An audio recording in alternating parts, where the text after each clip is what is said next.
இயல் 5 துணைப்பாடம் அப்பு ராஜா. பாடம் அறிமுகம். குழந்தை தொழிலாளர்களை வேலைக்கு அமர்த்துவது சட்டப்படி குற்றம். இன்னும் மக்கள் தாழ்த்தப்பட்ட வகுப்பினரின் இல்லாமையை பயன்படுத்திக் கொள்ள விரும்புகிறார்கள். சிறு வயதிலேயே தங்கள் தேவைகளை நிறைவு செய்ய மனரீதியாகவும் உடல் ரீதியாகவும் அவர்கள் துன்பப்பட வேண்டியுள்ளது. மக்கள் அடிப்படை வேலைகளை அப்பாவி வேலையாட்களிடமிருந்து பெற்றுக்கொண்டு பொய்யான குற்றச்சாட்டுகளை கூறி மன உளைச்சலுக்கு ஆட்படுத்தப்படுகின்றனர். வாழ்க்கை மதிப்பு. நேர்மையான மற்றும் கடின உழைப்பாளிகளுக்கு மரியாதை மற்றும் பாசம் கொடுக்க வேண்டும். அவர்கள் மீது அனுதாபம் காட்ட வேண்டும். ஒரு முக்கியமான பொறுப்பு தனக்கு கொடுக்கப்பட்டது போல திடீரென நான் தீவிரமானேன். என் எதிரில் ஒரு குள்ள மனிதர் நின்று கொண்டிருந்தார். என் தம்பி அவரை அழைத்து வந்திருந்தார். அவர் 12-13 வயதுள்ள குள்ளமாக சிவப்பு நிறமுள்ள ஒரு சிறுவனைப் போல இருந்தார். அவர் வெள்ளை சிவப்பு கலந்த பனியனும் காக்கி நிற கால் சட்டையும் அணிந்திருந்தார். நிர்மலா அவனை ஆச்சரியமாக உற்று பார்த்தாள். பிறகு என்னையும் என் தம்பியையும் பார்த்தாள். ஒரு வேலைக்காரனை பணியில் அமர்த்துவது பல தேவைகளுக்கு மிகவும் முக்கியமானது.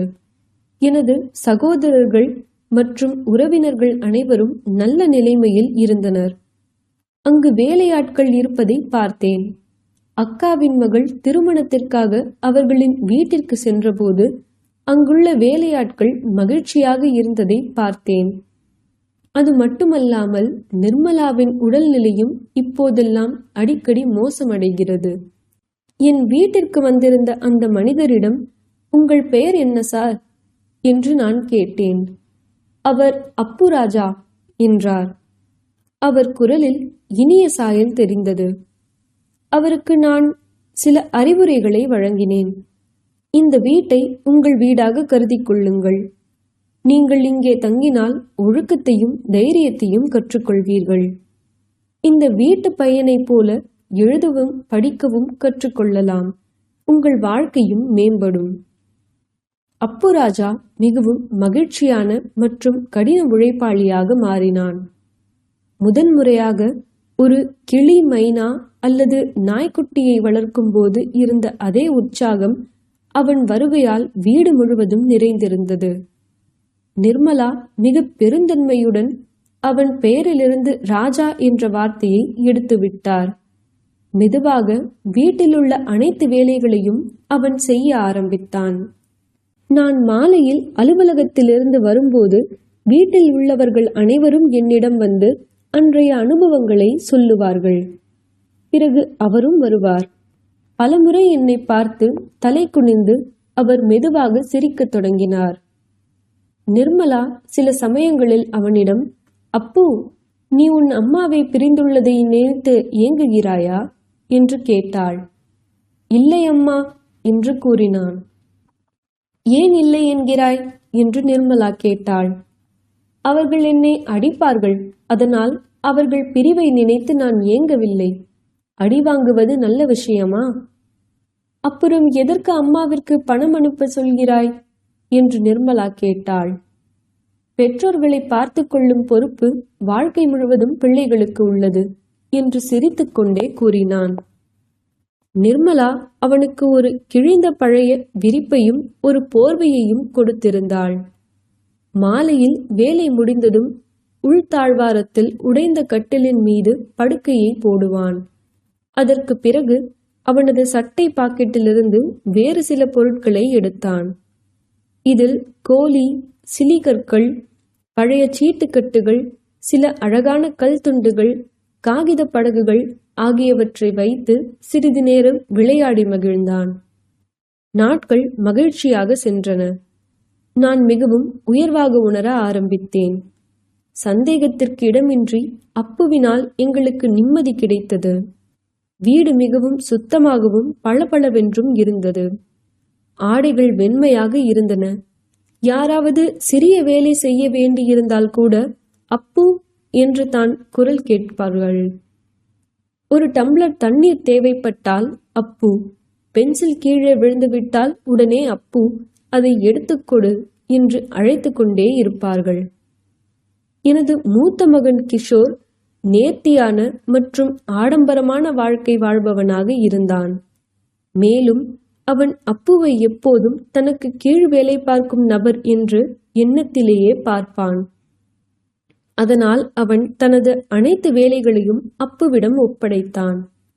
காலையில் அவனது காலணிகளை மெருகூட்ட செய்ய வேண்டும். அப்புவின் வேலைகளில் ஏதேனும் தவறு இருந்தால் என் மகன் உடனே அப்புவை அடித்து விடுவான். ஒவ்வொரு நாளும் இது போன்ற சில விஷயங்கள் நடக்க ஆரம்பித்தன. இதை என் மனைவி என்னிடம் கூறினாள். ஆனால் என் மகன் அப்படியெல்லாம் இல்லை என்று கூறி மறுத்துவிட்டான். அவன் எதையும் ஒப்புக்கொள்ளவில்லை. நான் கொஞ்சம் போகட்டும் என்று நினைத்து கொண்டு விட்டுவிட்டேன். ஆனால் சில நாட்களுக்கு பிறகு மற்றொரு பிரச்சனை தொடங்கியது. உன் குடும்பத்தில் உள்ளவர்களுக்கு மட்டும் நீ சமையல் செய்து கொடு. அப்புவிற்கு அவனையே சமைத்து சாப்பிடச் சொல்.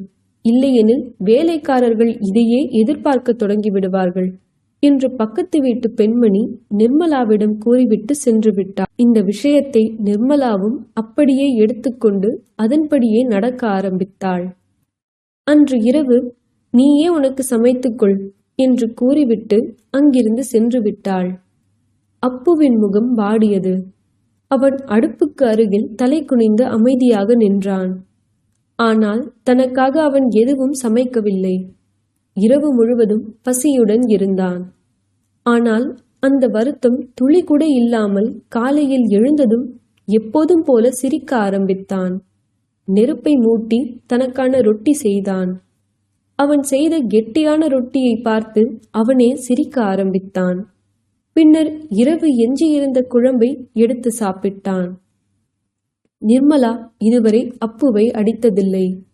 ஆனால் இப்போதெல்லாம் அப்பு சின்ன சின்ன தவறு செய்தால் கூட அவனை அடிக்க ஆரம்பித்து விட்டாள். வீட்டில் இப்போது 2 பேர் அப்புவை அடிக்க தொடங்கிவிட்டனர். சில சமயங்களில் ஒரே தவறுக்காக இருவரும் அவனை அடிக்க ஆரம்பித்தனர். சில சமயம் நான் அதை தடுக்க நினைத்தேன். பிறகு வேலைக்காரரை அடிப்பது தவறு இல்லை என்று நினைத்து அமைதியாக இருந்துவிட்டேன்.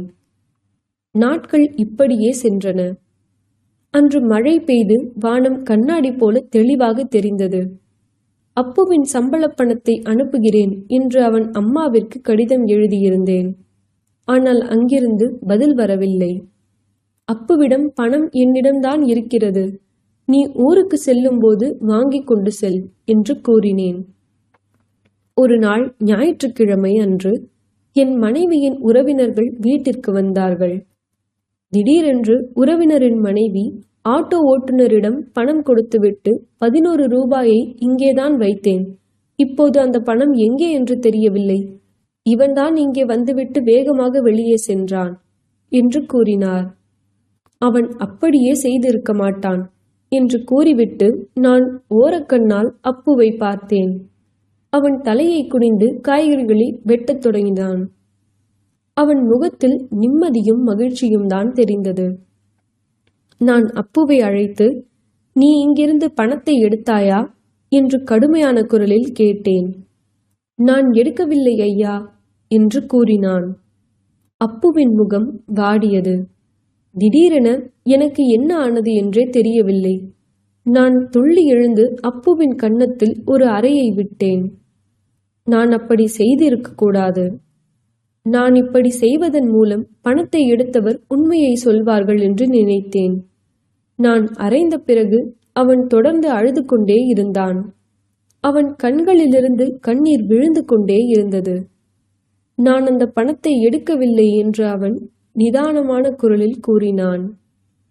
அப்போது எங்கள் உறவினர், சரி விடு, நான் உன்னை காவல் நிலையத்திற்கு அழைத்து செல்கிறேன் என்று கூறினார். பிறகு அவர் அப்புவின் கையை பிடித்து இழுத்து வீட்டு வெளியே அழைத்துச் சென்று, இதோ பார், நான் உன்னை ஒன்றும் செய்ய மாட்டேன், நீ உண்மையை ஒப்புக்கொள், உனக்கு 2 ரூபாய் வெகுமதியாக தருகிறேன் என்றார். இதனை அடுத்து நிர்மலாவும் அப்புவை மிரட்டினாள். நிர்மலா 2 அல்லது 4 அறைகளை கொடுத்தாள். ஆனால் அப்பு தொடர்ந்து இல்லை இல்லை என்றுதான் கூறினான்.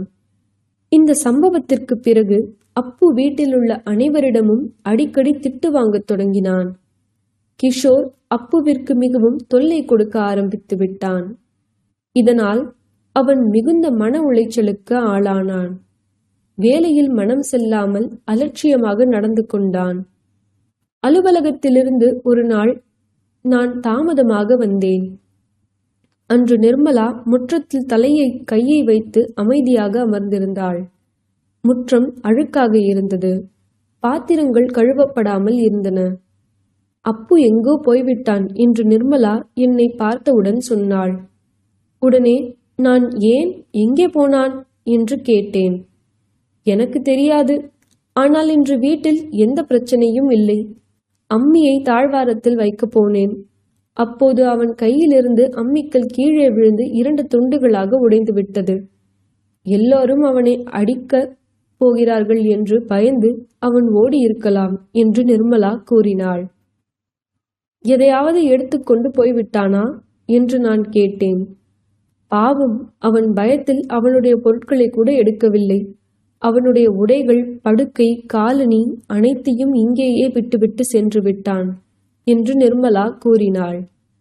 அப்போது அந்த 11 ரூபாய் என்று நான் கேட்டேன்.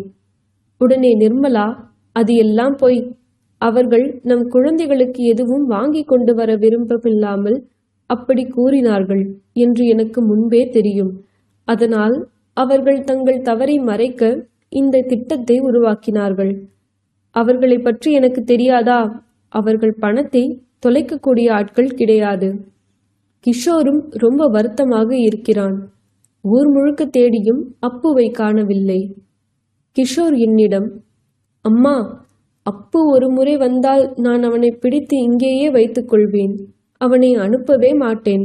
அவனிடம் நான் அவனை அடித்ததற்கு மன்னிப்பு கேட்பேன் என்று கூறினான். சொல்லிக்கொண்டே நிர்மலா தன் கண்களில் கைகளை வைத்துக்கொண்டு அழ ஆரம்பித்தாள். அப்புவை போல உண்மையான ஒரு வேலைக்காரனை பார்க்கவே முடியாது. நான் மிகவும் குற்ற உணர்ச்சியுடன் இருந்தேன். நான் மட்டும் அன்று அப்புவை அடிக்காமல் இருந்திருந்தால் ஒருவேளை அவன் இன்று எங்களை விட்டு போயிருக்க மாட்டான்.